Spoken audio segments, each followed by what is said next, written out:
সাবেক প্রধানমন্ত্রী শেখ হাসিনা তিনি কি ভারত থেকে বাংলাদেশে ফিরতে চলেছেন? সাধারণ মানুষ কি আবার রাস্তায় নামবে? তার মানে কি শেখ হাসিনা ফিরছে বাংলাদেশে? সেই পরিস্থিতি কেমন হতে পারে? বাংলাদেশে আজকে যদি মোহাম্মদ ইউনূসের সরকার চলে যাবেন, এটা দেয়াল লিখন স্পষ্ট প্রথমে বলেছি, তিনি চলে যাবেন, তাহলে ক্ষমতায় ফিরে আসার প্রথম অধিকার এবং সেই অধিকার অনুযায়ী শেখ হাসিনাকেই বাংলাদেশের শাসন ক্ষমতায় পুনর্বাসন দিতে হবে। বাংলাদেশে কিন্তু শেখ হাসিনা ফিরবেই। তিনি প্রধানমন্ত্রী হিসাবে ফিরবেন নাকি আওয়ামী লীগের প্রধান নেত্রী হিসাবে ফিরবেন, সেটা নিয়ে আমরা কনফিউজ আছি। তবে বাংলাদেশে উনি ফিরবেন। সমন্বয়ক সার্জিস আলম থেকে শুরু করে বাংলাদেশে আগস্ট মাসে বা জুলাই মাসে যেই হামলা চালাইছে, সবাইকে একের পর এক গ্রেফতারের আওতায় এনে নিচ্ছে আমাদের সেনাপ্রধান মিস্টার ওয়াকার। এখন পর্যন্ত 36 জনকে গ্রেফতার করছে বা আরো কি আপনার আইনের আওতায় আনা হচ্ছে। বাংলাদেশে একটা বড় ধরনের অশনি সংকেত তৈরি হচ্ছে। ইউনূস সরকারকে চিপাই ফেলতে আওয়ামী লীগ তারা তাদের কাজ করবে, যে কাজটা আওয়ামী লীগের বিরুদ্ধে 5ই আগস্টের আগে অন্যান্য রাজনৈতিক দলগুলা বা ডক্টর ইউনূস তিনিও হয়তো পিছনে থাকতে পারেন, বলা যায় না, কারণ বাংলাদেশে অনেক কিছু ঘটে।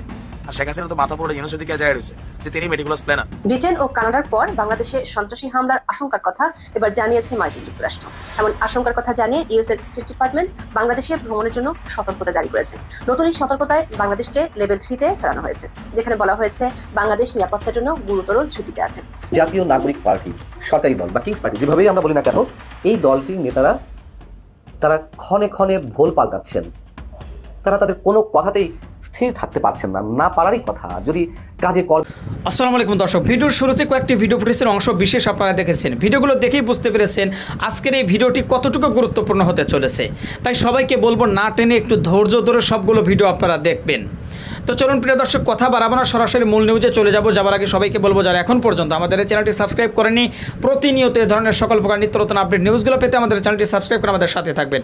চলুন একটা লাইক দিয়ে আমরা সবগুলো ভিডিও দেখে আসি। ইউনূস সরকারের বিদায় যখন অনেকটাই স্পষ্ট হয়ে উঠে আসছে, ঠিক তখন প্রশ্ন যাচ্ছে যে কে তাহলে ইউনূস সরকারের জায়গায় এখন বাংলাদেশের শাসন ক্ষমতায় আসবেন বা আসতে পারেন। কাউকে না কাউকে তো দায়িত্ব নিয়ে দেশের শাসন ব্যবস্থায় থাকতেই হবে, এবং শাসন ব্যবস্থায় থাকতে গেলে এই দায়িত্বটা কার উপর আসতে পারে। এখন যেহেতু দেয়াল লিখনটা স্পষ্ট হয়ে গেছে, সেই জন্যই এই প্রশ্নগুলো আসছে যে কে আসতে পারে। এখানে 2-3টে সম্ভাবনার কথা আসছে। অর্থাৎ একটা হচ্ছে যে ইউনূস সরকারের পতনের পর রাষ্ট্রপতি তিনি একটি জাতীয় সরকার তৈরি করতে পারেন, তিনি একটি কেয়ারটেকার সরকার তৈরি করতে পারেন, অথবা আমি যতদূর জানি সংবিধানে এমন কোনো বিধিনিষেধ নেই যে রাষ্ট্রপতি নিজে ক্ষমতা দখল করে ক্ষমতা নিয়ে, অর্থাৎ রাষ্ট্রপতি এই সরকারের শীর্ষে বসে তিনি সেই সরকার চালাতে পারেন তার পছন্দ মতো মানুষজনকে নিয়ে। আজকে যে পরিস্থিতিতে বাংলাদেশে আজকে যদি মোহাম্মদ ইউনূসের সরকার চলে যাবেন, এটা দেয়াল লিখন স্পষ্ট প্রথমে বলেছি, তিনি চলে যাবেন, তাহলে ক্ষমতায় ফিরে আসার প্রথম অধিকার এবং সেই অধিকার অনুযায়ী শেখ হাসিনাকেই বাংলাদেশের শাসন ক্ষমতায় পুনর্বাসন দিতে হবে। এটাই হচ্ছে সাধারণ নিয়ম এবং সত্যিকারের কথা। আমি বড়জোর দেশের একটা যে দাবি উঠেছে, সেই দাবির পরিপ্রেক্ষিতে বড়জোর এই দাবিটা তোলা যেতে পারে যে শেখ হাসিনা এসে ক্ষমতা দখল করুন, ক্ষমতায় বসুন, বসার পর সারা বিশ্বের সমস্ত নজরদারির মধ্য দিয়ে তারা আবার একটি নির্বাচনের ব্যবস্থা করা হোক, ফ্রি অ্যান্ড ফেয়ার একটি ইলেকশনের ব্যবস্থা করা হোক। সেই ইলেকশনে যারা জিতবেন, এবং সেটা অবিলম্বে করতে হবে, সেই ব্যবস্থা যারা করবেন, তাহলে শেখ হাসিনা জিতলে তিনি ক্ষমতায় আসবেন। নইলে আজকে যে জায়গায় দাঁড়িয়ে আছে বাংলাদেশ, আজকে যদি যে কোনো সরকার আসুক, যেহেতু এতদিন ধরে বাংলাদেশ থেকে আওয়ামী লীগের কোনো অস্তিত্ব রাখা হয়নি, তাদের বিরুদ্ধে অত্যাচারের জন্য সবাই পালিয়ে আছে, সুতরাং একটা সময়ের মধ্যে একটা নির্দিষ্ট সময় তাদেরকে দিতে হবে যাতে দেশের পরিস্থিতি শান্ত হয় এবং সমস্ত রাজনৈতিক দলগুলো এগিয়ে গিয়ে নির্বাচনে অংশ নিতে পারে, ফ্রি অ্যান্ড ফেয়ার ইলেকশন হতে পারে। তার জন্য ভারত কিংবা রাষ্ট্রসংঘ অন্য যে কোনো নজরদারি সংস্থা আসুক, তারা দেখুক। সাবেক প্রধানমন্ত্রী শেখ হাসিনা তিনি কি ভারত থেকে বাংলাদেশে ফিরতে চলেছেন? আমরা জানি যে বর্তমান অন্তর্বর্তীকালীন সরকার বারংবার বিভিন্ন ইন্টারভিউতে, সেটি আমরা যদি বলি যে প্রধান উপদেষ্টা ডক্টর মোহাম্মদ ইউনূস সাহেব তিনিও বারংবার বলছেন যে শেখ হাসিনাকে খুব শীঘ্রই তিনি বাংলাদেশে ফিরিয়ে আনতে চান, বিচারের মুখোমুখি করতে চান। এবং উপদেষ্টা যারা রয়েছেন, যারা সমন্বয়ক ছিলেন, যদিও বর্তমানে এনসিপি পার্টি, এবং তারা অনেকেই বলছেন যে শেখ হাসিনাকে খুব দ্রুততম সময়ের মধ্যে বাংলাদেশে ফিরিয়ে নিয়ে আসা হবে, তাকে বিচারের মুখোমুখি করা হবে। আবার কেউ কেউ বলছেন শেখ হাসিনার কে ফাঁসির মঞ্চে না দাঁড়ানোর আগ পর্যন্ত বাংলাদেশে কোনো নির্বাচন হবে না, নির্বাচন নিয়ে কেউ কোনো উচ্চবাচ্য করতে পারবে না, কেউ কোনো দল কোনো কথা বলতে পারবে না, নির্বাচন শব্দটা উচ্চারণ করা যাবে না, অনেক কিছু। কিন্তু আকাশে বাতাসে একটা কথা বারবার ধ্বনিত হচ্ছে, সেটি হচ্ছে শেখ হাসিনা নাকি 26শে মার্চ বাংলাদেশে তিনি স্বাধীনতা দিবস উদযাপন করবেন। তিনি এটা বর্তমান সময়ে দাঁড়িয়ে সবচাইতে, আমি জানি অনেকেই আমাকে বলবেন যে আমি কমেন্টগুলো দেখি, সেই কমেন্টগুলোতে আমি পাই অনেক সময় অনেকেই বলেন যে গাঁজা খেয়েছো কিনা। না, আমি অনেকগুলো ইউটিউব চ্যানেলে আমি এগুলো দেখছি এবং আমি বর্তমান পরিস্থিতিগুলো বোঝার চেষ্টা করছি। বর্তমান পরিস্থিতি যদি বলি, আইন শৃঙ্খলা পরিস্থিতি বাংলাদেশের এটা সর্বোচ্চ পর্যায়ের খারাপ পরিস্থিতিকে ইঙ্গিত করছে। আপনারা সেটি আজকে 8ই মার্চ আমি ভিডিওটি করছি, আপনারা এখন দেখছেন 8ই মার্চ নারী দিবস, এবং এই নারী দিবসে আজকেও অনেকগুলো ধর্ষণের ঘটনা ঘটেছে। কোথাও 4 বছরের শিশু ধর্ষিত হয়েছে। মানে এটা এমন ভাবে বেড়েছে, বাড়ছে, যেটা প্রতিদিনই আমরা হয় চিন্তার খবর পাচ্ছি, না হয় মবের খবর পাচ্ছি, না হলে রেপের খবর পাচ্ছি। মনে হচ্ছে যেন এই বিষয়গুলো একেবারেই স্বাভাবিক হয়ে যাচ্ছে ডে বাই ডে, এবং এগুলোর বিরুদ্ধে আমরা যে শক্ত কোনো প্রতিরোধ সরকারের দিক থেকে দেখতে পাচ্ছি, সেটা হতে পারে ভোকাল কোনো প্রতিরোধ, সেটাও আমরা খুব একটা পাচ্ছি না, বা সেটি আমরা আইন শৃঙ্খলা বাহিনীর দিক থেকেও আমরা খুব একটা বেশি দেখতে পাচ্ছি না। যে ঘটছে, এটা যদি থামানো না যায় তাহলে বাংলাদেশের এই যে অবস্থা, এটি কোথায় গিয়ে পৌঁছাবে সেটা আসলেই বলা যাচ্ছে না। এমন পরিস্থিতিতে সাধারণ মানুষ নিশ্চয়ই নিষ্কৃতি চাইছে। সরকারের দিক থেকে যে অ্যাক্টিং যে গভর্নমেন্ট রয়েছে বর্তমান বাংলাদেশে, তাদের দিক থেকেও শক্ত কোনো পদক্ষেপ তারা এক্সপেক্ট করছে। সেটা যদি তারা না পায় তখন কি হবে? সাধারণ মানুষ কি আবার রাস্তায় নামবে? তাদের কি আবারও পুনরায় নিজেদের বুকের রক্ত ঝরিয়ে তাদের স্বপ্ন বাস্তবায়নের জন্য দাম চুকাতে হবে? তারা কি আদৌ ফিল করছে তারা আগেই ভালো ছিল?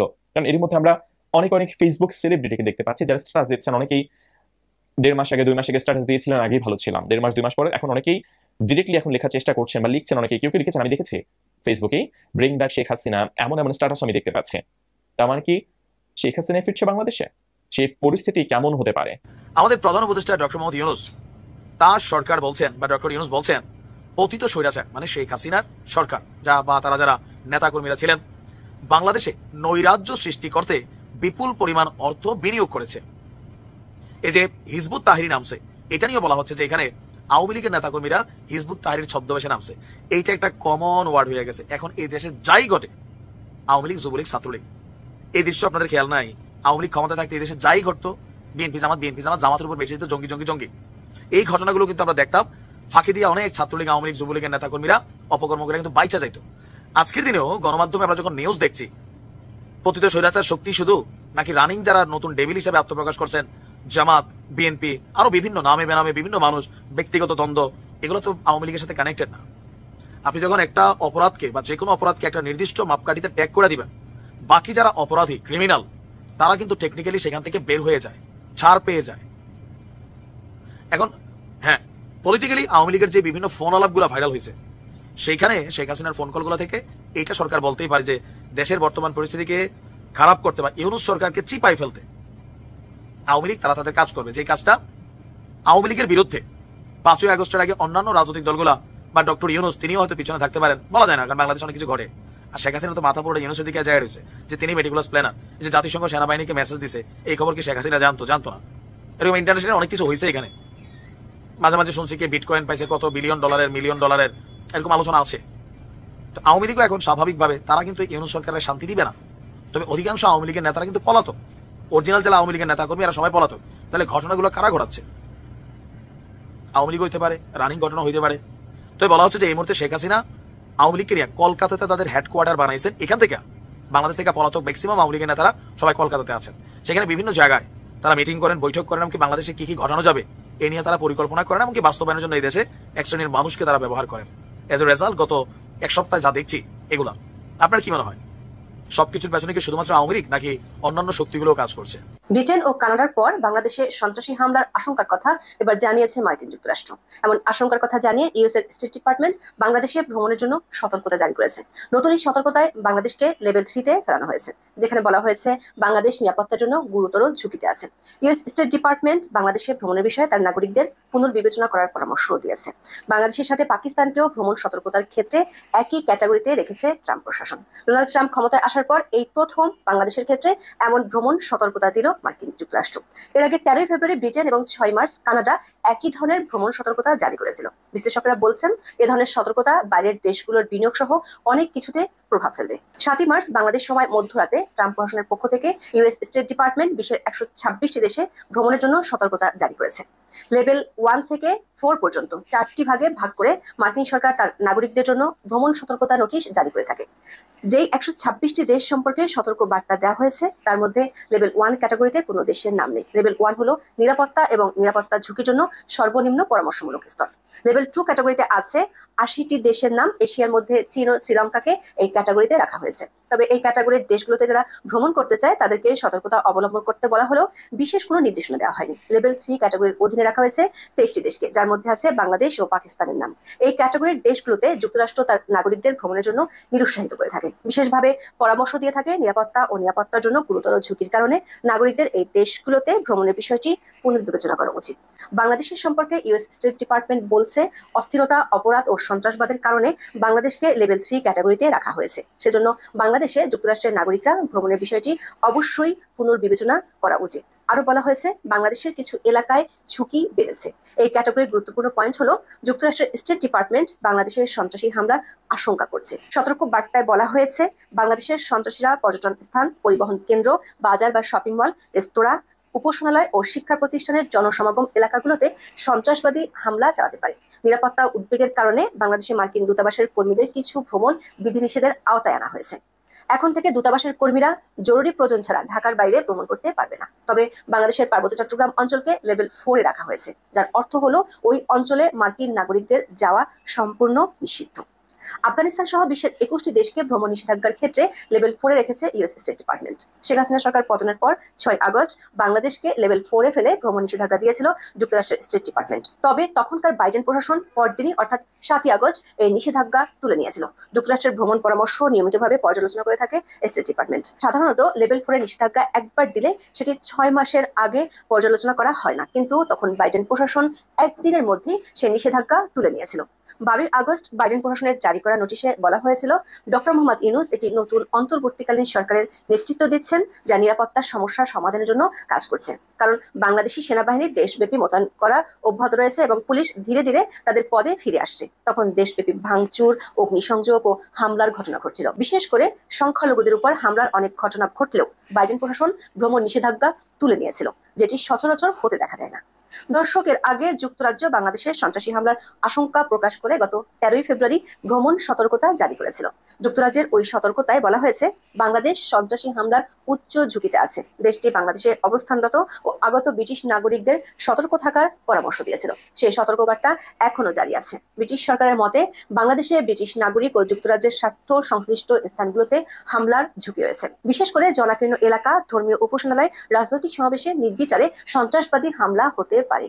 যুক্তরাজ্যের সতর্কবার্তায় বলা হয়েছে, গত জুলাই আগস্ট মাসে বাংলাদেশে ব্যাপক সহিংসতার ঘটনা ঘটে, যেখানে অনেকে মারা যান। সেই অস্থির পরিস্থিতির রেশ এখনো রয়ে গেছে, যা যুক্তরাজ্যকে তাদের নাগরিকদের জন্য বিশেষ সতর্কবার্তা দিতে বাধ্য করেছে। ব্রিটিশ সরকারের প্রকাশিত বিবৃতিতে জানানো হয়েছে, বাংলাদেশে বিক্ষোভ, ধর্মঘট ও রাজনৈতিক অস্থিরতার সময় সহিংসতা, অগ্নিসংযোগ ও ভাঙচুরের ঘটনা ঘটতে পারে, যা প্রাণহানির কারণ হতে পারে। এছাড়া অপরাধ ও ব্যক্তিগত নিরাপত্তা প্রসঙ্গে যুক্তরাজ্য সরকার জানিয়েছে, বাংলাদেশে বিশেষ করে রাজধানী ঢাকা ও অন্যান্য বড় শহরগুলোতে অপরাধের মাত্রা বেশি। ব্রিটিশ নাগরিকদের মোটরসাইকেল আরোহী ছিনতাইকারীদের ব্যাপারে বিশেষভাবে সতর্ক থাকতে বলা হয়েছে। সবশেষ কানাডা সরকারও বাংলাদেশে ভ্রমণের ক্ষেত্রে উচ্চ সতর্কতামূলক ব্যবস্থা নেওয়ার পরামর্শ দিয়েছে। কানাডা বাংলাদেশ সম্পর্কে নতুন এই সতর্ক বার্তা দিয়েছে 2 দিন আগে, গত 6 মার্চ। কানাডা সরকারের সতর্ক বার্তায় বলা হয়েছে, সারা দেশে বিশেষ করে ঢাকায় সন্ত্রাসবাদী হামলার আশঙ্কা আছে। ওই সতর্ক বার্তায় উগ্রবাদীদের ইম্প্রোভাইজড বিস্ফোরক ডিভাইস এবং আত্মঘাতী বোমা হামলা চালানোর আশঙ্কার কথা বলা হয়েছে। যুক্তরাষ্ট্রের মতো কানাডা সরকারও দেশটির নাগরিকদের জন্য পার্বত্য চট্টগ্রামের ভ্রমণ সম্পূর্ণ নিষেধ করেছে।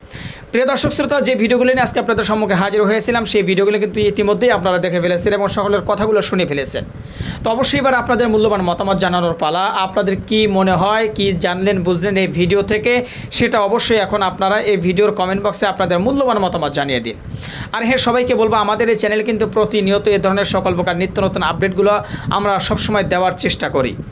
তো অবশ্যই আপনাদেরকে বলবো, যারা এখনও পর্যন্ত আমাদের এই চ্যানেলটি সাবস্ক্রাইব করেনি, প্রতিনিয়ত এই ধরনের সকল প্রকার নিত্য নতুন আপডেট নিউজগুলো পেতে আমাদের এই চ্যানেলটি সাবস্ক্রাইব করে আমাদের সাথে থাকবেন। আর ইতিমধ্যেই যারা সাবস্ক্রাইব করে দিয়েছেন তাদেরকে অসংখ্য ধন্যবাদ জানিয়ে ভিডিওটি এখানে শেষ করছি। সে পর্যন্ত সকলে ভালো থাকবেন, সুস্থ থাকবেন। আবারও দেখা হবে, কথা হবে নতুন কোনো টপিকে, নতুন কোনো ভিডিও নিয়ে। আল্লাহ হাফেজ।